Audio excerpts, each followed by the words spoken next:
Alright, good afternoon everybody. My name is Kemal Stoka. I'm the Assistant Director of Residence Life and Coordinator of Student Conduct.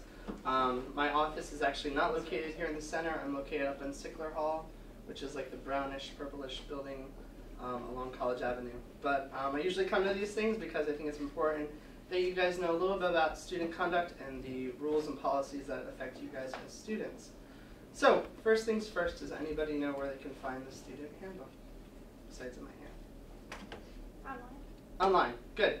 The first place where you can find it is online. If you go to the Keystone website, it's under the link Student Life, and then there's a link there that'll say Student Handbook, and the online version is actually really nice because it's broken down into different sections. Where is the other place you can find the Student Handbook? Admissions? No.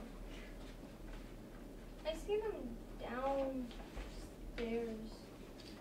before the cafeteria. And these? Oh no. Oh. Yeah, you go downstairs by the caf. There's a thing where you can get them. That's where I got mine.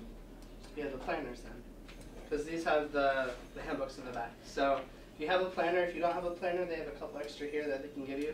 It's a good resource for not only logging your assignments and everything, but the student handbook is in the back as well. Alright, so a couple quick things I just want to touch on with student conduct. If you guys haven't had a chance to look over the student handbook, I know it's not the most exciting read in the world. I know it's kind of long and dry, but if you guys can just take a couple minutes to look that over, just so you guys are aware of what affects you guys as students, that would be a great thing to do. I'll hit on a couple things that mostly my office sees during the year the most. First things first, alcohol. We are a dry campus, so there should be no alcohol on campus. If you're a commuter or a resident, it shouldn't be in your res hall room. It should not be in your car. Just leave it at home, leave it off campus, wherever you reside. The second thing is drugs. They're legal first off, so you shouldn't be dabbling in any of that to begin with. So leave all your pipes, your bongs, any of those fun things at home. Okay, so that way you don't get in trouble and you're not in my office. The other thing that we don't see too much, but every once in a while it does come up, is weapons. If you have like a paintball gun, brass knuckles, anything like that, pocket knife, those types of items should not be on campus either, just so we have a safe, secure, good environment here on campus. The last thing I'm going to tell you guys is we do have a new thing that is on our handbook this year. It's the Student Sexual Misconduct Policy, and basically this just stems from kind of a trend that's going on in higher ed right now, being the case with what happened at Penn State and some other institutions.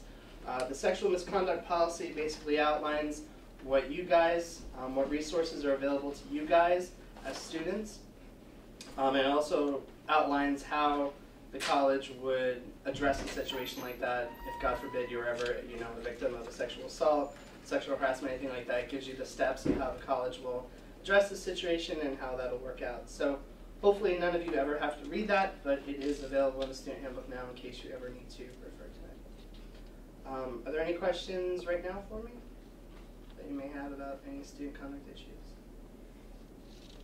Okay. If not, I hope you guys have a great year. If you have any questions, like I said, I'm on the second floor of Sickler. Please, by all means, come up and see me. I'm right next to the Dean of Students. Have a good year and student success. Sharon, yes. You're up. Hi, everyone. My name is Sharon Clark, and I'm the director here in the Student Success Center. My office is all the way down the hall, and the first thing I want to do is welcome you and tell you how excited we are to see you here. The Student Success Center, what I always tell students, is the go-to place on campus. And what I mean by that is when you're walking across campus, you have a question, you have a concern, and you're not sure where to go, come see us, okay? And I'll give you a couple examples. An example may be if grandma's sending you a box of goodies, and you go to the post office and it's closed, and you really want that box of goodies and you don't know what to do or how to get to the post office lady. You can come in here and see Darlene or any of the staff here in the Student Success Center, and we would call Melinda in the post office, or we'd go knock on her door, bang on her door, and let her know that there's a package there and we'd like to pick it up. Okay? It could be something like you receive a bill from the financial aid office, and you get this bill and it says a negative $675. And does that mean you owe $675, or does that mean somebody is going to refund to you $675? What do you think? Yeah. Actually, it's the opposite. You're getting $675 back. So you can come see us. We'll interpret the paperwork for you. If we don't know how to interpret, we'll make a phone call to the financial aid office, or we may even walk over to the financial aid office and meet with your financial aid counselor with you. But the point is, we just want you to know that it's not just specific things having to do with our job responsibilities here in the Student Success Center that you need to come see us about. You can come see us for anything. As you can see, we have comfortable furniture here. We purchased this furniture specifically with friends in mind, as far as soft furniture, coffee table, and so on, you know, the show friends. That's what we were thinking, because we want you to walk into the Student Success Center and we want you to be comfortable. Okay? We have computers here, and they're for your use. When you come in, if you want to check your email, if you want to print out paper, if you want to work on an assignment, whatever, come in and feel comfortable. We usually have candy, so come in and help yourself to a piece of candy, and always come in and visit with the staff. I'll come in and see us if you got an A on a test or you got a good grade on a paper and you just want to share some good news, because that's what we like to hear. Okay? Yes? What if you got a lousy grade in a paper and you just don't know why? Well, then come see us. First of all, obviously I would talk to the instructor and ask the instructor why, but yeah, if you get out of a class and you're feeling a little stressed out, there was a bad grade on the paper or some red marks and whatever, and you'd like to discuss it, come over and see us. We can talk about study skills, or we can talk about, you know, understanding your syllabus, what your assignments are, looking at your Moodle page, any of those type of things. We do help students a lot with Blackboard and working with Moodle and things like that, because sometimes, you know, we think we understand it, but we don't, that type of thing. Okay? One of my responsibilities here in the Student Success Center is the WorkStudy program. Have any of you applied for or been hired as a WorkStudy? Wonderful. And what job did you get? Tour guide admissions. Good, good. Basically, the one thing I want to tell you about WorkStudy, if you don't remember anything else, is that if you're wondering about a WorkStudy job on campus, go to Keystone's website. Go to the search bar, type in WorkStudy, press enter, and it will bring up the page, and it will tell you how WorkStudy works. And also, you'll see a link there that says WorkStudy jobs available. So if you're thinking you'd like to find a WorkStudy job on campus, click on there and see what's available. And then when you click on there, say for instance you're interested in being a tour guide in the admissions office, and you click on that position, it will tell you who to contact, the hiring supervisor. It will tell you the job description, and it will tell you whether it's a Keystone or a federal WorkStudy job. How many of you know whether you are eligible for federal or Keystone WorkStudy? Yes, you do. And how did you find out? After I figured out, like when I was going through the paperwork for my job, I figured it out. Okay. Basically, the only way you can find out what you're eligible for is on your financial aid award letter that you received over the summer. And most students, if they even ever read it, they won't remember what's on it. You're welcome to come in and see Darlene or I, and we will look it up and we will tell you whether you're eligible for federal or Keystone WorkStudy. The other place you can find out the information is talking to your financial aid counselor. But basically, you look at the job openings, and if you are eligible for Keystone, you look at Keystone WorkStudy jobs. If you're eligible for federal, you look at federal WorkStudy jobs. If you see a job you're absolutely dying to apply for, and you think maybe the hiring supervisor would really want to hire you also, and you're not Keystone, you're federal, the opposite, feel free to go over to financial aid, speak with your financial aid counselor, and ask them about the possibility of changing from Keystone to federal to Keystone, because we do that also. Yes? I just want to say that you don't have to do it your freshman year, but at some time during your college career, try for a WorkStudy position, because it's a neat way, not just to make some money, but also to find out how the college works and to meet faculty frequently in other circumstances. You know, whether you're helping them record grades or collect data on a project they're doing or whatever. I know that on my floor, we really develop wonderful relationships with our work studies, and I really value those relationships and those students. And you know, I can see all of you, just, you know, even if you don't have time to do it this year, give it a try in another year. And the good thing about it, if you're hired this year, if you do a good job, at the end of the year, your supervisor has to do or is asked to do a written evaluation of you. If it's positive and if it's turned into me, we hope to automatically give you that position waiting for you next fall. That's the good news. Yes? Is it too late to do WorkStudy? It's not too late. And you know, the jobs, the list was very long, and now it's getting much shorter, but still, things are still changing. I just got a new job today that I'm going to post in a couple hours. I know So we it were does interviewing change. on our floor today, students. And So. hiring today, yes. Any other questions about WorkStudy? just come in and ask us, okay? Oh, it's minimum wage, $7.25 an hour. You get paid every 2 weeks, and the money you get paid is for you. It is spending money, gas money, money to go to the movies or whatever. It's money to help you, you know, survive while you're in college. I just had 2 young ladies come in and tell me they're poor college students and they desperately need a job.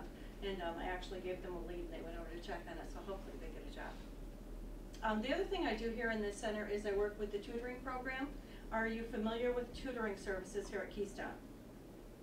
They just know they exist. They know they exist. Okay, well, we have several different kinds. The one kind is peer tutoring. What do you think peer tutoring is? Peer-to-peer. Peer-to-peer, that's exactly right. Our peer tutors have earned at least 45 credits, have a grade point average of 3.0, which is B or higher, and they receive training, and they have turned into me recommendations from at least 2 instructors to be tutors. The advantage of working with a peer tutor would be what? What do you think? Working with another student who is Relate to tutored. their methods easier. Absolutely. They're a peer, they're going through the same things you're going through, that type of thing. And another really big advantage is the fact that they've probably taken the class they're tutoring in and possibly with the same instructor. So they know the idiosyncrasies of Janet right now, what she expects, what she doesn't expect, what her tests are like, that type of thing. So that's a real in. If you're interested in working with a peer tutor, the schedule is out on our bulletin board. The bulletin board has the most up-to-date schedule because as changes in days and times come in. I speak with Darlene and she very graciously changes the schedule and puts it out there on the bulletin board. And then within 24 hours we make a change and we update the website. So that's peer tutoring. When you look at this schedule as far as peer tutors, there's a column where it says status and it will say student. So you know that's a peer tutor. And also when you look at the peer tutor on the schedule, you'll see that it will tell you the days and the hours that they're available. So if you're looking for a math tutor and you're looking at student tutor, it may say Tuesday, Thursday from 1 to 3 o'clock in Patrick Hall or in the library. So you would go into Patrick Hall at 1 o'clock on that day, look at the whiteboard, and it will tell you what tutor's there, what hours they're tutoring, what subjects they're tutoring, and then you just walk back and say, hi, I'm looking for Matthew. He's tutoring in math and I'm interested in working with him. And you sit down and you start working with Matthew, okay? Professional tutors are another type of tutoring service we have here, and they are professionals who have a bachelor's degree or a master's degree in the area they tutor. And we pay their salary, all tutoring is free, and when you look at the schedule, it will say professional, and it will say TBA as far as days and places, and you simply take their email address and email them and say, I'm interested in working with a tutor in pre-calculus Wednesday afternoon at 3 o'clock, and hopefully they'll email you back within a few hours and say, well, you know, I'm available Wednesday, or maybe they're not available Wednesday, and they'll say, how about Thursday? And it's just that easy, okay? The other type of tutoring we have is smartthinking.com, which is our online tutoring. Has anyone looked at it, tried it? I've seen it, but I didn't go on to it. Okay. It's on Moodle.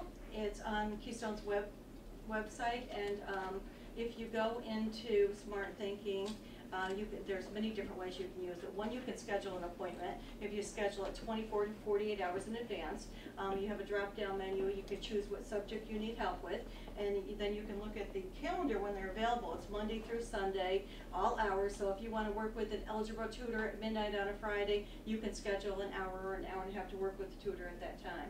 Another thing you can do is go in and just send a question to a tutor, and they'll respond to you almost immediately. Another thing you can do is go in and send questions to tutors and wait for a response within a couple hours. And the other thing I really like is there's tutoring where you can go in and submit your writing. So if you have a paper due, you can go in and you can write down, you know, the type of paper you're doing, the subject is for, whether it's for English or psychology or whatever, and you can tell them, you know, what your focus is on the paper. If you're concerned about your thesis statement, your grammar, your punctuation, and then you can attach your paper and send it to a professional tutor, and they will review it and make recommendations and send it back to you. Keystone pays for this service to be available to all of you guys. So we really want you to use this. You can use this at 2 o'clock in the morning. Each of you have 8 hours on your card right now on your account. If you use more than 8 hours, all you need to do is come in and see Darlene or I, and we will get more time and we'll put it on your card. And it counts towards peer tutoring, professional tutoring, online tutoring, all count towards your structured study and tutoring your 24 hours for the semester. Make sense? And you all know where the notebooks are for structured study to sign in? No, One is in the library if you're facing the circulation some do. desk, turn around and it's on like a podium there, and it says FYS 101 structured study, and you sign in and sign out there. And then we will send a report to your instructor at the end of the month telling your instructor how many hours you were in there I was studying. looking for that, I didn't find it. Yeah, it's in the library. It's also in Patrick Hall. Okay. You can also go to Patrick Hall, sign in with them. It's a quiet place to study. If you know, down in the grill, it's just too noisy, you're a commuter student, head over to Patrick Hall or to the library. And a lot of these guys are already using the library on a regular basis, right? And a reminder, I don't know if any of you noticed, but on Thursday there's going to be a tutoring open house. You're all invited. We will have peer tutors there, professional tutors, and there will be a PowerPoint explaining Smart Thinker, the online tutoring. If you come to that, we will have a gift card drawing, and we'll have some refreshments, and hopefully your instructor will allow you to Yes, absolutely. to put 1 hour for your structured study or tutoring for attending the tutoring open house. So hopefully you could stop in. And like I said, the whole point is for you to introduce yourself to peer tutors, to professional tutors, so that you understand how the program works and so that you feel comfortable with them. So hopefully we'll see you on Thursday. I have another question. I know Yes. these guys are thinking, oh, will she be quiet because she's going to ask so many questions, Todd thinking I'm never going to get to work on time. You will get to work on time. Can a student who only has a schedule of a Monday, Wednesday, could they on their own, even though it's not an open house, go over to Patrick Hall, have that survey done of all the tutoring services again, and then the information could be sent to me, and that student could also get credit and not be penalized because of her schedule? Yeah, they could do it in Patrick Hall with a peer tutor. They could do it with a professional tutor. You're welcome to come in here and visit with me, and we'll review everything. I'll talk about this later. Okay? Lastly, I just want to tell you that another thing that I do here in the center, and all of us do it, is academic support. And I'll give you an example. If you're in a math class and you're in pre-calc and you walk out of pre-calc and you're stressed out and you're thinking, oh my goodness, I might be in the wrong math class, and you go to your advisor's office and your advisor's in teaching class or whatever, you're welcome to come to the Student Success Center and speak with us, and we'll make some recommendations. We'll pull the catalog, we'll read some course descriptions of math class, and we'll just give you some advice. Okay? If it's Blackboard, Moodle, anything like that, any type of academic support you may need, we always recommend that you go see your academic advisor. That's very important that you have a good relationship with your advisor, but we're a backup if you need some help. And, you know, for this semester and throughout this year, also your FYS instructor. Right. We'll try to iron out anything we possibly can for you. Any questions? By the way, her daughter was my student many years ago. Yes. And she's completing her PhD this year. Yes. Which is In exciting. just a couple weeks, we're very, very excited. Okay, I'd like to introduce Garrett Fitzgerald. Aaron? Hi, my name is Garrett Fitzgerald. I'm one of the counselors here at the Student Success Center. So I'm not going to go too long because you've heard a lot of our details already, but I'm going to talk about my role here specifically. One of the ways you'll probably interact with me if you choose to is, as I said, my primary role is as a mental health counselor. So let's say, you know, maybe you came in and you're stressed out, you're having trouble with your classes, or maybe you're having trouble with a relationship or adjusting to live on campus. You're welcome to come on down to the Student Success Center and meet with myself or some of the other counselors we have on campus. Soon you're going to be hearing Tanya speak, and we also have Owen and 2 interns from the University of Scranton who are finishing up their degree. So anything from stress to anxiety to maybe you worked with a counselor before you came here and you want to continue some work on whether it's depression or dealing with something that's happened to you in the past. We're certainly able to work on that here, and it's free and confidential, which means that you don't have to pay anything. In fact, you've already paid for it. It's part of your student activities fee. And beyond that, it's confidential, which means that it doesn't go to your parents, it doesn't go to your RA, it doesn't go on your record, it doesn't go to your teachers. Anything we discuss in a session with you remains there. There's a couple limited exceptions to confidentiality, which are all put in place to protect you and protect other people. And if you pursue counseling, we'll talk about those with you first and make sure you know all about those beforehand. Any questions in general on counseling or what role that might play or how you would get involved with that here? No? All right. Now I'm talking about one more role you might encounter me with, which is early alert. Have any of you heard about early alert yet? No. All right. This is a service that the campus put out a few years ago, and it's something that you have access to as well as all the staff and faculty on campus. And the entire idea is to support the Keystone community, the Keystone family.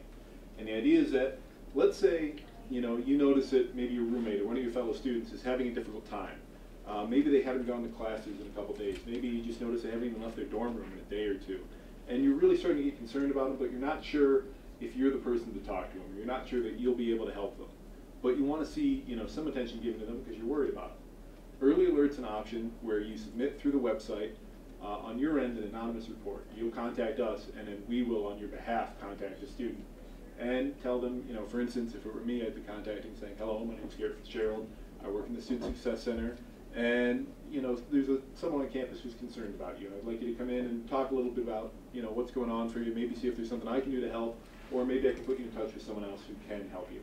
And maybe it's a 5-minute conversation. Maybe that student comes in, and then we talk, and it turns out that student's dog died, and they had that dog for 13 years, and it really impacted them, and it really upset them. But they took a day or two, and they're okay, and they appreciate that someone took notice, but they'll be okay from there. Maybe, however, and sometimes is the case, it's a bigger issue, and they just didn't know who they could reach out to on campus. Maybe they weren't able to come to one of these FYS sessions. They didn't know the Success Center was here to help them. You guys have the option of supporting that person then by providing this information. The other people who sometimes use it are faculty, and they might submit it, again, if you've missed a couple classes, things like that. None of this, whether you submit it, whether staff submits it, an RA, a faculty, none of this goes on any permanent record. None of it's a judicial issue. It doesn't get you in trouble. It's just to notify us that you guys might be having difficulty with something, and therefore tells us that we should reach out to you and see if we can help in any way possible. So that's the role of early alert. It's something you can use, and I ask that if you are contacted by one of us and we ask to meet you, again, it's not because you're in trouble, it's because we want to see what's going on. Come in, and if it's a quick 5-minute conversation, so be it. We'll talk then. Maybe I'll be in a week, depending on what's going on, make sure everything's still okay, and that'll be the end of it. Or maybe it's something that you really could use some help on. So please, if you feel the need to use early alert, do so. Or if you're contacted by early alert, please come in. The one time I would suggest not to use early alert is in the case of an immediate emergency. If you or someone you know needs help right then, early alert isn't the system for that. This is more for preventative or support. Who would you call if you had an immediate emergency on campus? Campus safety. Do you know the number for campus safety? All right. It's real easy. Just like most Keystone numbers, it's 945, and then it's 8 and 3 9s. So 8999. If you're calling from any campus phone, all you have to dial is 8999, and that's campus safety. All right. Thank you guys so much. And if you have any questions about counseling, whether it's today or another day, feel free to come and talk to me. But otherwise, I'm going to introduce Tanya, and she'll take it from there. I just wanted to add that the campus safety number is actually 8989, just so in case anybody's writing it down, because that is an important number. I'm Tanya. This unfortunately is as loud as I get, so please excuse me, and hopefully Justin is doing what he needs to do to make my voice louder on the video. As Garrett said, I'm one of the counselors. I want to add too, I like to stress this because this is one of many reasons we hear people don't want to come into counseling. It's free. It's free. One more time. It's free. It's free. Who doesn't like free? And if you have a concern, you're not going to get free counseling elsewhere. There's no, like a deposit, there's no insurance, there's no nothing. You just come on in and make an appointment, and that's it, okay? One of the things that I like to talk about in the FYS class is something that Ken alluded to earlier on. He talked about the sexual misconduct policy, and that's new this semester. Like Ken said, unfortunately, because things in the media have exploded in the last year or so, campuses around the country are really taking notice and looking at their policies and making sure that they have some type of response team if, God forbid, students, both male or female, are sexually assaulted or sexually harassed. The majority of the time when we talk about sexual misconduct, we're talking about serious crimes such as rape. But it's not just about rape. It's the continuum. It could be sexual jokes, sexual harassment, sexual talk that is unwanted and inappropriate. And you can go all the way off to the other side of the spectrum, actual penetration or rape. We have, and I'm going to pass these around, we have a response team. It's called SOAR. And SOAR stands for Sexual Offense Advocate Response Team. Now these individuals, they're not counselors. Yes, some of the counselors are on this team, but they're volunteers from the campus community who care about you guys as students.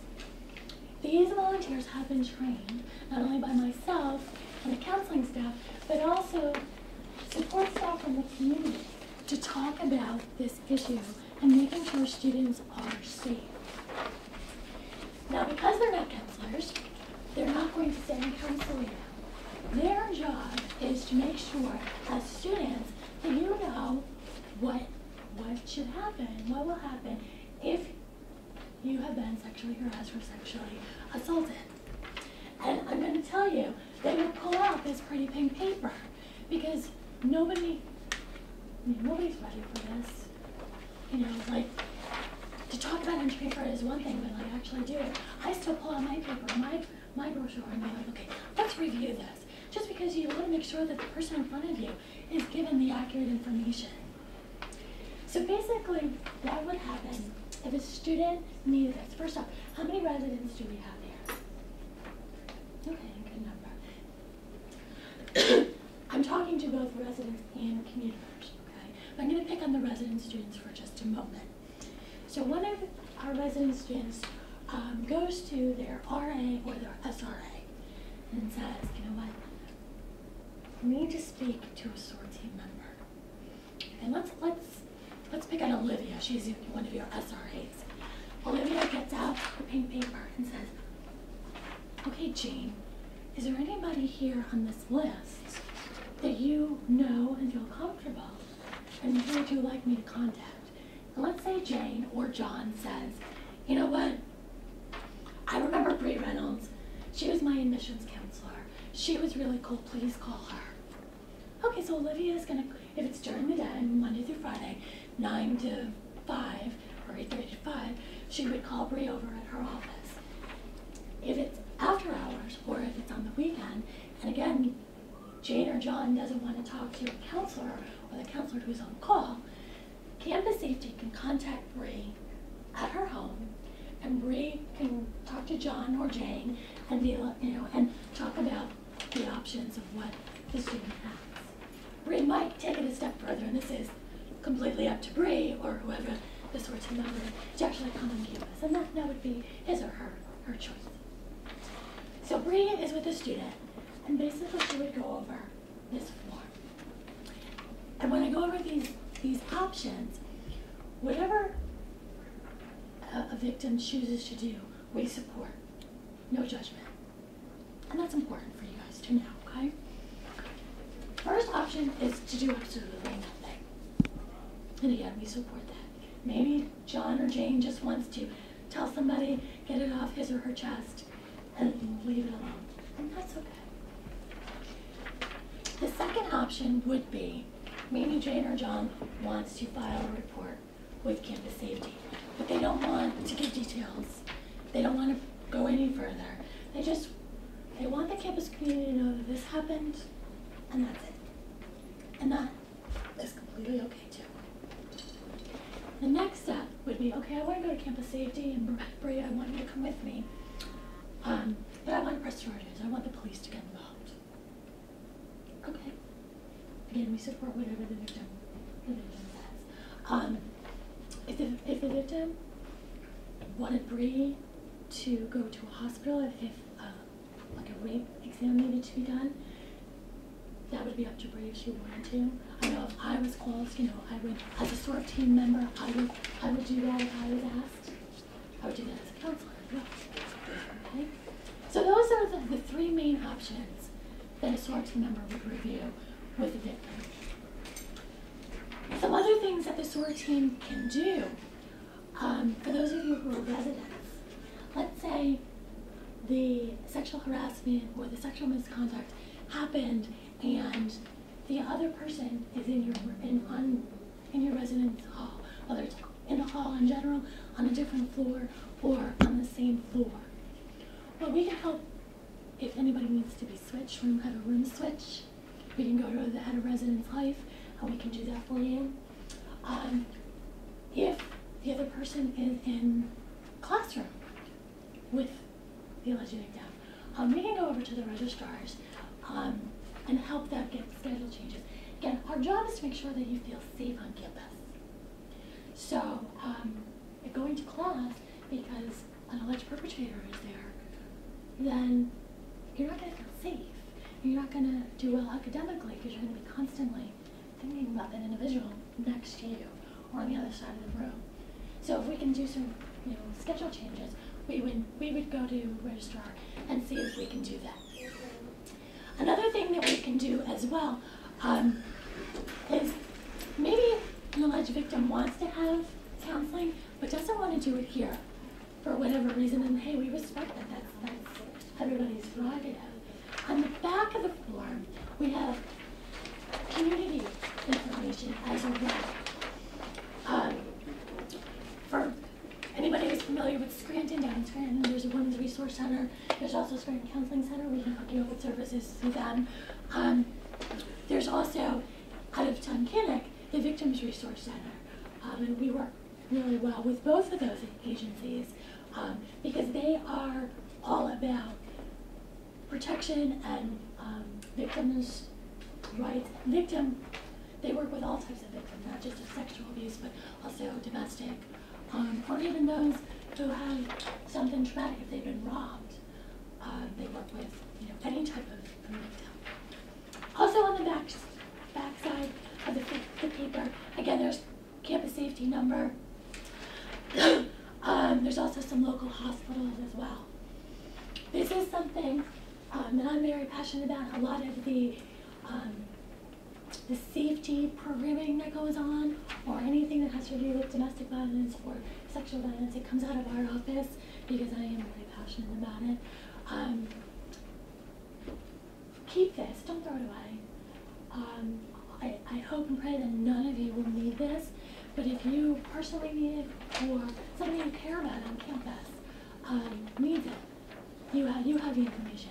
And commuters, I didn't forget about you as well. You can go to anybody on the campus, whether it's campus safety, or you can come in here, or down in Patrick Hall. The staff there, they can help you contact a SOAR team member as well. And I know this is like a very sensitive topic, and probably a topic that you didn't think that was going to be discussed in, a 50-minute class. We like to take advantage of having the FYS classes come in and discuss this because it's really your undivided attention. But I know that it is a sensitive topic, and I might have pressed some buttons today. Because unfortunately, we all know somebody who has been affected by sexual violence. So if I pressed a button, and whether yourself or again somebody that you love has been in this circumstance, and you need to talk to somebody, please come back. We'd be more than happy to discuss it with you if need be. Could they call you and set up an appointment? Absolutely. Or you can come in and you can talk to Darlene. Darlene has access to my calendar. She also has access. Garrett says we have 2 graduate students here. They're not here today, unfortunately. They are able to meet with students for counseling services, so she has access to their calendars as well, so you can make appointments with them. And is there any questions? Remember, counseling's free. Confidential. Well, we won't be too much longer. I want to mention Owen Conahan, who would normally be here, but he has his FYS class at this time, and he's the coordinator of disability services. So if that's something you need to talk with someone about, this is the place. I get to do the fun part. When you walk in this door, as a general rule, mine is the first face that you see. I do try to smile. You have an advantage because my name is on my desk. I do try to learn your names. Sometimes it takes me a while. But in order to entice you to come back, I'm going to give you a piece of candy. You can pass that around. And I'm going to give you a highlighter with a student success email address on it. So if you think of a question at 2 a.m., you can email me, and when I come into the office at 8:30 the next day and my brain is working, I will email you the answer. sometimes it's hard to come into a place for the first time, and this place can be that way. So sometimes it's very quiet in here, and sometimes there's a lot of activity. So we sometimes will see a student walk past, and they must decide not to come in. But you've been in here one time. You know we're nice. You know that we have mints. You know that we're here to help you. And so we do want you to come back and see us again. Thanks for coming. Thank you.